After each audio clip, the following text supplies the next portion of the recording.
ரொம்ப சாஃப்டாக இருக்குங்க. நம்ம கார்ன்ஃப்ளவர் மாவு ஆட் பண்ணியிருக்கனால சூப்பர் சாஃப்டாக கிடச்சிருக்கு.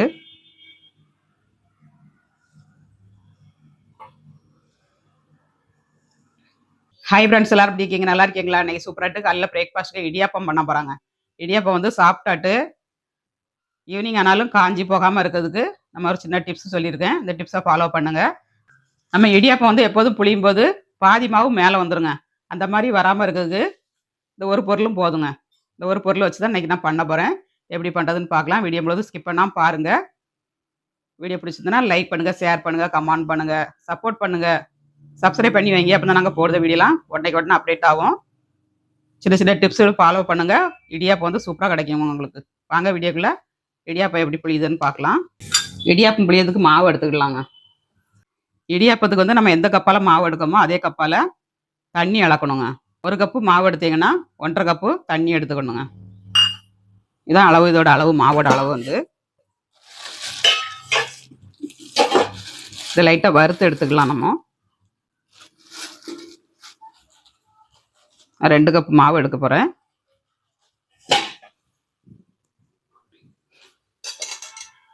வறுத்து பண்ணிங்கன்னா நல்ல பூ மாதிரி வருவாங்க இடியாப்பம் வந்து.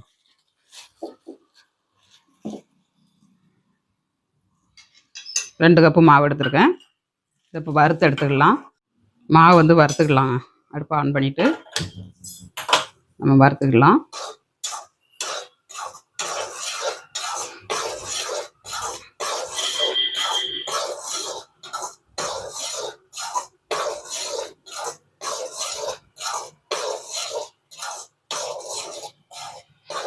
அடுப்பை இதமான தீயில வச்சு வறுத்து எடுத்துக்கோங்க.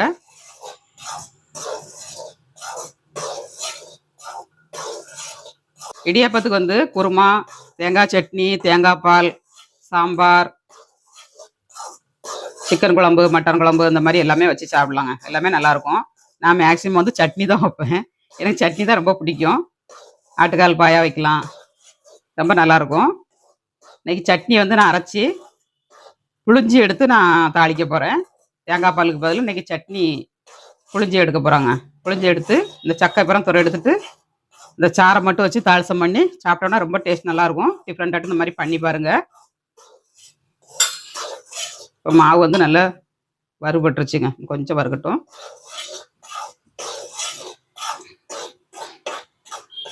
வறுபட்டுருச்சுங்க. நம்ம இறக்கிடலாம்.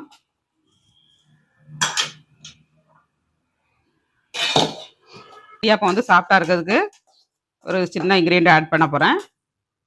அது வந்து கார்ன்ஃப்ளவர் மாவுங்க. கார்ன்ஃப்ளவர் மாவு வந்து பெரிய ஸ்பூனாக இருந்ததுன்னா 1 ஸ்பூன் போட்டுக்கோங்க. சின்ன ஸ்பூன்னா 2 ஸ்பூன் போட்டுக்கோங்க. நான் பெரிய ஸ்பூனுக்கு 1 ஸ்பூன் எடுத்துருக்கேங்க. இந்த மாவு வந்து நம்ம கரைச்சி நம்ம ஊற்றி பண்ணோம்னா இடியாப்பம் வந்து சூப்பராக கிடைக்குங்க. நல்லா சாஃப்டாக பஞ்சு மாதிரி வரும் உங்களுக்கு. இந்த டிப்ஸை ஃபாலோ பண்ணுங்கள். இல்லை தண்ணி விட்டு மிக்ஸ் பண்ணி வச்சுக்கலாம். இந்த தண்ணியை சேர்த்து தான் நம்ம 1.5 கப்பு ஊற்றணும். இதே நான் 3/4 கப்பு எடுத்துருக்கேன். இதுக்கு தந்தோடி அளந்து நான் வைக்க போகிறேங்க. இது வந்து 1 கப்பு ஆக்கிடலாம். 2 கப்பு மாவுக்கு 3 கப்பு தண்ணி வைக்கணும். 1 கப்பு நான் அந்த கார்ன்ஃப்ளவர் மாவு கரைச்சி வச்சுருக்கேன். இந்த 2 கப்பு ஊற்றினோம்னா கரெக்டாக இருக்குங்க. ஒரு கடாய் அடுப்பில் வச்சுக்கலாம்.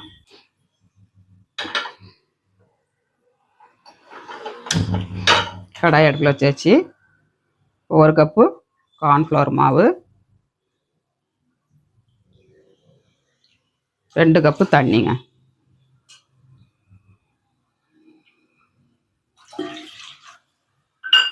கரெக்டான அளவுகளோட தண்ணி ஊற்றியாச்சு. வந்து நம்ம கை விடாமல் கிண்டி கொடுத்துக்கிட்டே இருக்கணும். கார்ன்ஃப்ளவர் மாவு வந்து திட்டு இப்போ இதில் வந்து இடியாப்பத்துக்கு தந்தோடி உப்பு போட்டுக்கிடலாம். அப்புறமா தேங்காய் எண்ணெய் ஊற்றணும். தேங்காய் எண்ணெய் வந்து ஊற்றினேன்னா இடியாப்பம் நல்ல மணமாகவும் இருக்கும், நல்லா சாஃப்டாகவும் இருக்கும்.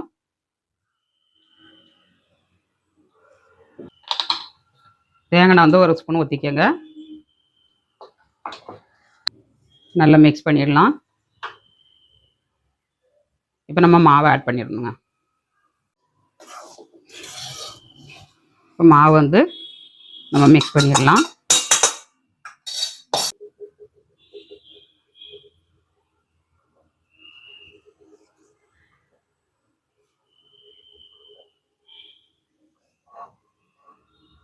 இளம் சூட்டில் நம்ம மிக்ஸ் பண்ணிடணுங்க. கார்ன்ஃப்ளவர் மாவு திக்காக ஆரம்பிச்சிடும். பிறகு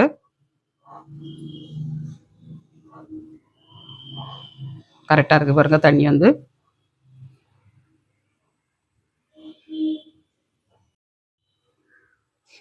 இந்த மாதிரியே நல்லா மிக்ஸ் பண்ணிக்கோங்க.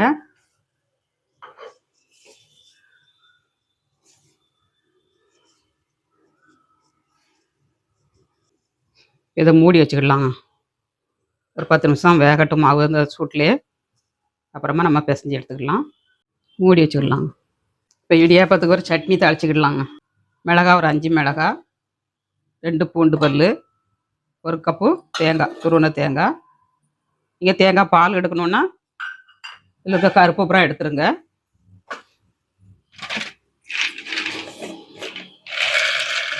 ஒரு 2 ஸ்பூன் பொட்டுக்கடலைங்க. ஒரு துண்டு இஞ்சி போட்டுக்கலாம். இஞ்சி வந்து ஒரு துண்டு போட்டுக்கோங்க. சட்னி நல்லாயிருக்கும்.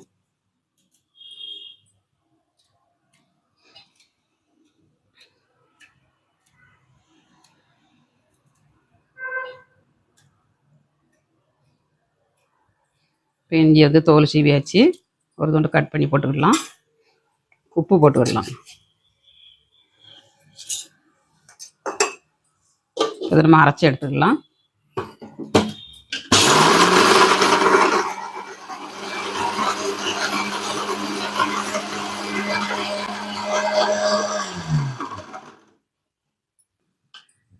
தண்ணி விட்டு அரைச்சிக்கலாம். இடியாப்பத்துக்கு வந்து தண்ணியாக தான் வைக்கணும். சட்னி ஊற்றி சாப்பிட்றதுக்கு ரொம்ப நல்லாயிருக்கும். தேங்காய் பால் மாதிரி.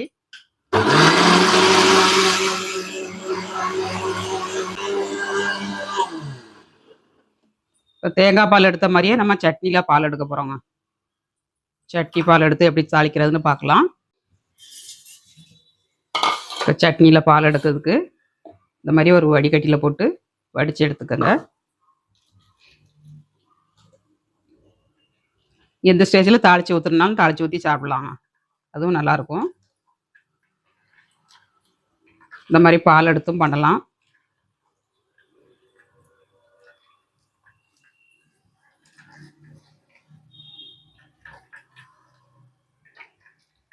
நம்ம அப்படியே ஊற்றி சாப்பிடும்போது கொஞ்சம் நெட்டு நெட்டாக இருக்கும். இது வந்து டேஸ்ட் ரொம்ப நல்லாயிருக்குங்க. இப்போ இந்த ஒரு மட்டும் அரைச்சி எடுத்துக்கலாம்.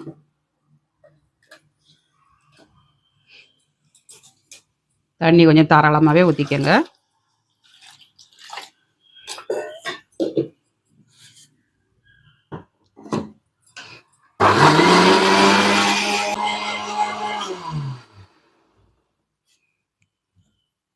தண்ணி நிறைய விட்டு அரைச்சா தான் நம்மளுக்கு சக்கை புறம் எடுக்க முடியும். தேங்காய் சக்கை புறம் எடுக்க முடியும். பாலும் நல்லா கிடைக்கும். சூப்பராட்டு வடிகட்டியாச்சுங்க.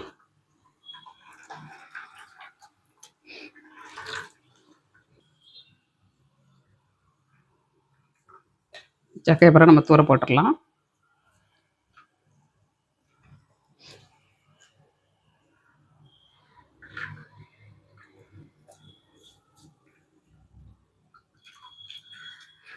எடுத்தாச்சுங்க. இது ஒரு தாளசம் பண்ணிடலாம். தாளசம் பண்ணாமலும் சாப்பிடலாம். தாளசம் பண்ணால் கொஞ்சம் டேஸ்ட் நல்லாயிருக்குங்க. இடியாப்ப மாவை நம்ம கீழே இறக்கிட்டு ஒரு கடாயை அடுப்பில் வச்சு ஆன் பண்ணிடலாங்க அடுப்பை. இல்லை கொஞ்சமாக எண்ணெய் ஆட் பண்ணிடலாம் தாளிக்கிறதுக்கு. கடுகு ஒரு 1/2 டீஸ்பூன். அடுப்பை குறைச்சி வச்சு தாளிச்சிக்கோங்க. இப்போ கடுகு நல்லா பொரிஞ்சிருச்சு. வெங்காயம், சின்ன வெங்காயம் ஒரு வெங்காயம் கட் பண்ணி போட்டுக்கோங்க. நல்லா டேஸ்ட்டாக இருக்கும் சட்னி வந்து. கருவேப்பிலை தழை ஆட் பண்ணியாச்சுங்க. வெங்காயம் வெந்த உடனே நம்ம சட்னியில் ஆட் பண்ணிடலாம். சட்னியில் ஆட் பண்ணிடலாம்.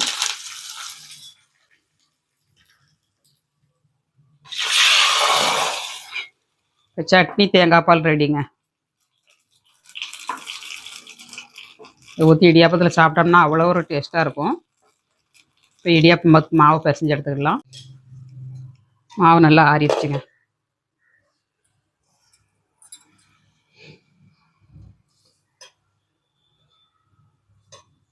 தண்ணி கரெக்டாக இருக்குது பாருங்க.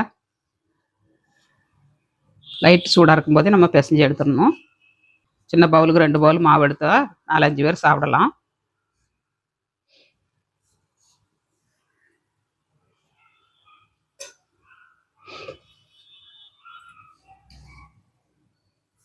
இப்போ மாவு பிசைஞ்சாச்சு. இந்த அளவுக்கு இருக்கணுங்க. ரொம்ப ஹார்டாக இருக்கக்கூடாது மாவு வந்து. நம்ம கார்ன்ஃப்ளவர் மாவு போட்டிருக்கனால இடியாப்பம் வந்து பூ மாதிரி கிடைக்குங்க உங்களுக்கு.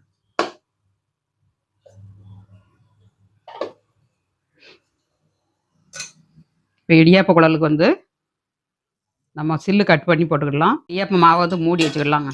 காஞ்சிடக்கூடாது. காஞ்சாச்சுன்னா உங்களுக்கு குழல் வந்து கீழே உழாது. அதனால் மூடியே வச்சுக்கோங்க மாவை எடுத்துட்டு. இப்போ இடியாப்ப குழல் வந்து மாவு வந்து வெளியில் வராமல் இருக்கிறதுக்கு சீக்ரெட்டாட்டு ஒரு சில்லு போட போகிறாங்க.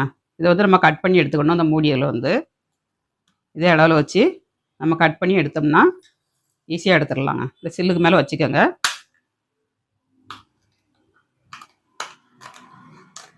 சில்லு அதில் வச்சுக்கிட்டே கட் பண்ணுங்கள். ஈஸியாக கட் பண்ணிடலாம். அளவு நமக்கு கரெக்டாக கிடைக்கும். அதில் ஒரு பெண்ணை வச்சு மார்க் பண்ணிவிட்டு கட் பண்ணி எடுத்துக்கோங்க.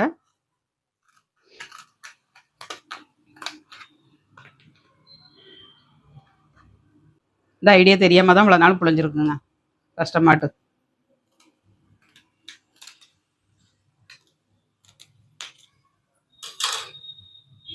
இந்த மாதிரி கட் பண்ணி எடுத்துக்கணுங்க. இதை வந்து நம்ம இப்போ சில்லை வந்து நம்ம எப்போதும் நார்மலாக வைக்கிற மாதிரியே வச்சுக்கிடணும். வச்சுட்டு நம்ம அடியில் வந்து பூட்டிடணுங்க.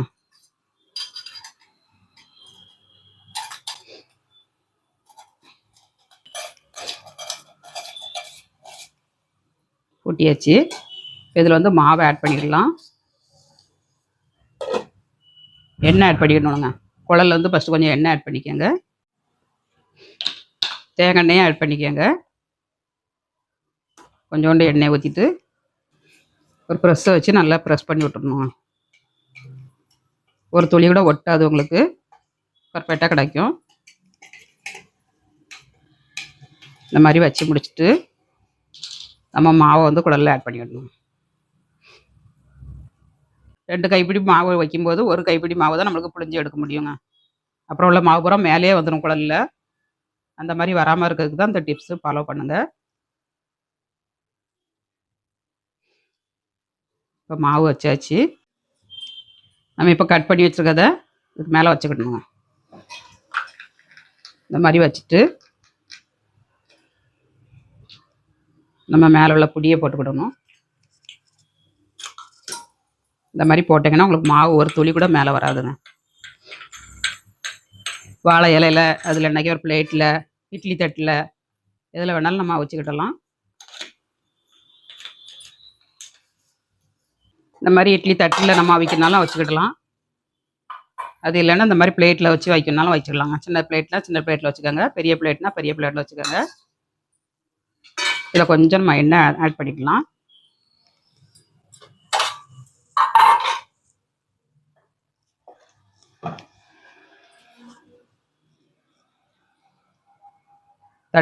இட்லி தட்டுலையும் நம்ம எண்ணெய் ஆட் பண்ணிக்கணும். அப்போ தான் ஒட்டாமல் வரும் உங்களுக்கு.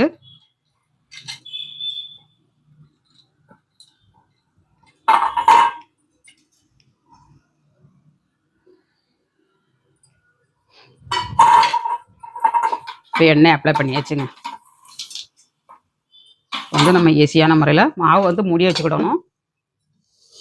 மாவு காஞ்சிரும். இல்லாட்டி ஒரு சின்ன பிளேட்லேயும் ஊற்றிடலாம். குட்டி குட்டியாக பண்ணி கொடுத்தாலும் குழந்தைகள் வந்து ரொம்ப விரும்பி சாப்பிடுவாங்க. நம்ம இந்த மாதிரி பிழிஞ்சுக்கணுங்க. தட்டு விட்டு வெளியில் வராத அளவுக்கு நம்ம பிழிஞ்சு விடணும்.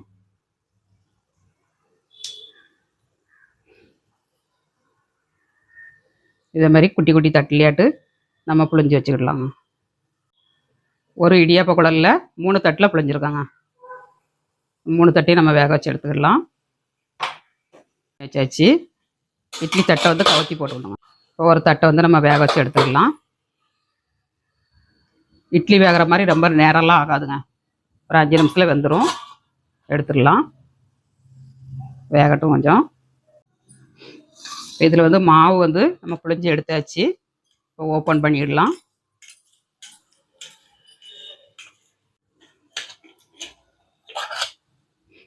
ஓப்பன் பண்ணியாச்சுங்க.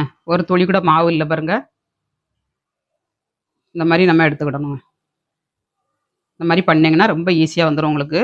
ஒரு குழல்ல நம்ம மாவு வச்சோம்னா 3 தட்டுக்கு புளிச்சிருக்காங்க. இந்த மாதிரி பிளாஸ்டிக் பிளேட் போடாமல் நம்ம பண்ணோம்னா ஒரு தட்டு தான் புளிய முடியும். அதுக்குள்ளே அடைச்சிக்கிடும். அப்புறமா அவ்வளோ மாவையும் வெளியில் எடுத்து தான் நம்ம பண்ணணும். அந்த மாதிரி இல்லாமல் இந்த மாதிரி டிப்ஸை ஃபாலோ பண்ணுங்கள். ஃபாலோ பண்ணிங்கன்னா உங்களுக்கு வந்து ஈஸியாட்டு புளிஞ்சு எடுத்துடலாங்க. நீங்கள் பிளேட்டை வந்து வேஸ்ட் பண்ணாண்டா அப்படியே வச்சுருந்தீங்கன்னா அடுத்தால யூஸ் பண்ணிடலாங்க.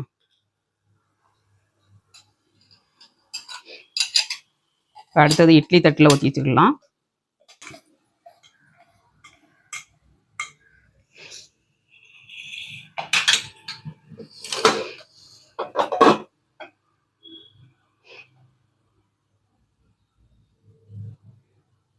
இட்லி தட்டுலையும் இந்த மாதிரி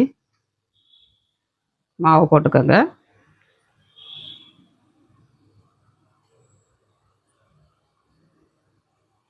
அப்புறமா இந்த பிளேட்டை உள்ளே வச்சு நம்ம ப்ரெஸ் பண்ணிவிட்டு மூடிடணும்.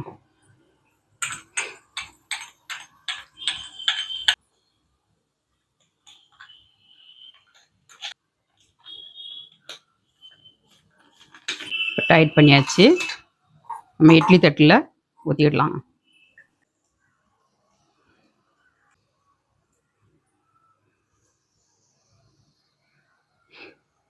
பூ மாதிரி இருக்குங்க. பிச்சு பூ மாதிரி.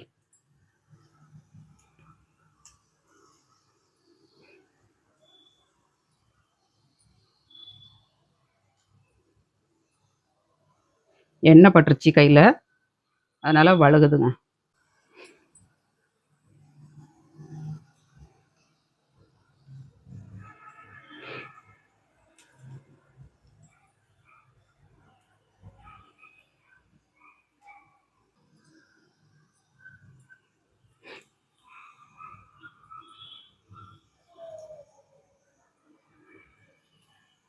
ஒரு தட்டு ஃபுல்லாக புழிஞ்சாச்சு.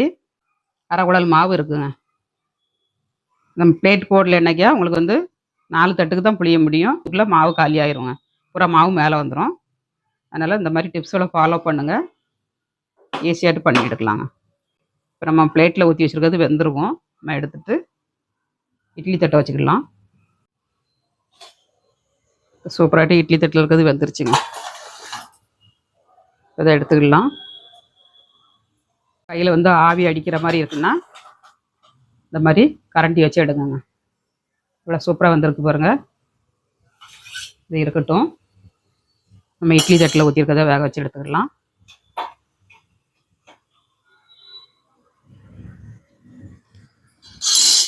மூடி வச்சுக்கலாம். இட்லி தட்டில் ஊற்றிருக்கதும் அவிஞ்சிருக்குங்க. நம்ம எடுத்துக்கலாம். சூப்பராக வந்துருச்சுங்க.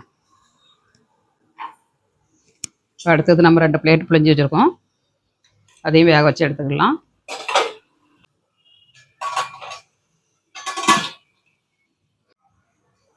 இப்போ வெந்துருச்சுங்க. நம்ம எடுத்துக்கலாம்.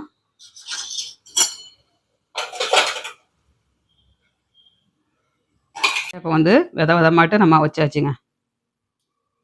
இவ்வளோ சாப்பிட்டா இவ்வளோ பஞ்சு மாதிரி இருக்குது பாருங்கள். ஈவினிங் ஆனாலும் உங்களுக்கு வந்து காயவே செய்யாதுங்க. அவ்வளோ பஞ்சு மாதிரி இருக்கும் இடியாப்பம் வந்து. அதே மாதிரி நம்ம இன்னொரு தட்டில் ஊற்றுனதும் நல்லா பூ மாதிரி கிடச்சிருக்கு. கையில் எடுக்க பிளக்க மாட்டேங்குங்க. அந்தளவுக்கு சாஃப்டாக இருக்குது. இந்த மாதிரி நீங்களும் வீட்டில் ட்ரை பண்ணுங்கள். அதேமாதிரி நம்ம குழித்தட்டில் ஊற்றுனதும் சூப்பராக கிடச்சிருக்குங்க. சின்ன குழந்தைகளுக்கெல்லாம் இந்த மாதிரி மினி இடியாப்பம் பண்ணி கொடுங்க. விரும்பி சாப்பிடுவாங்க.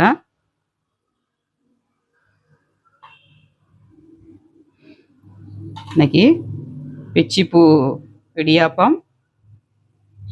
இதுக்கு தொட்டுக்கிடதுக்கு மல்லிகைப்பூ சட்னிங்க.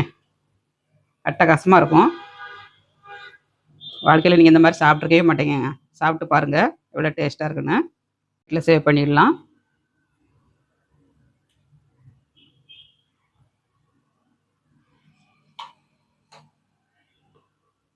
ரொம்ப சாஃப்டாக இருக்குங்க.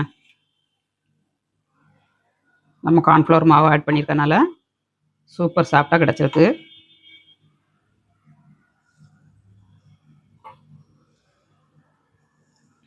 சட்னி ஆட் பண்ணிடலாம்.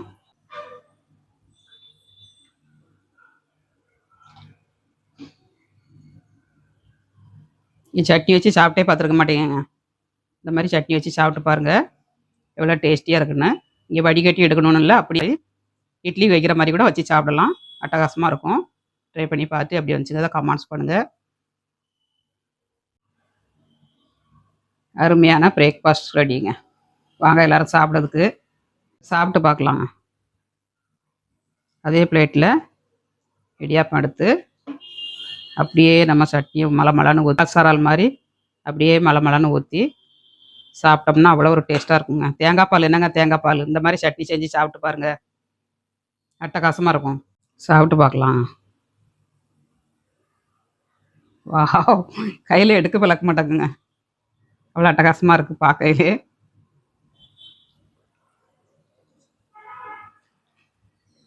வேறு லெவலில் இருக்குங்க. 10 கொடுத்தாலும் பத்தாதுங்க. கேட்டு வாங்கி சாப்பிடுவாங்க. அந்த அளவுக்கு டேஸ்ட்டாக இருக்குது. நீங்களும் ட்ரை பண்ணுங்க உங்கள் வீட்டில். ட்ரை பண்ணிட்டு எப்படி வந்துச்சுன்னா தான் கமெண்ட்ஸ் பண்ணுங்கள். லைக் பண்ணுங்கள், சப்போர்ட் பண்ணுங்கள்.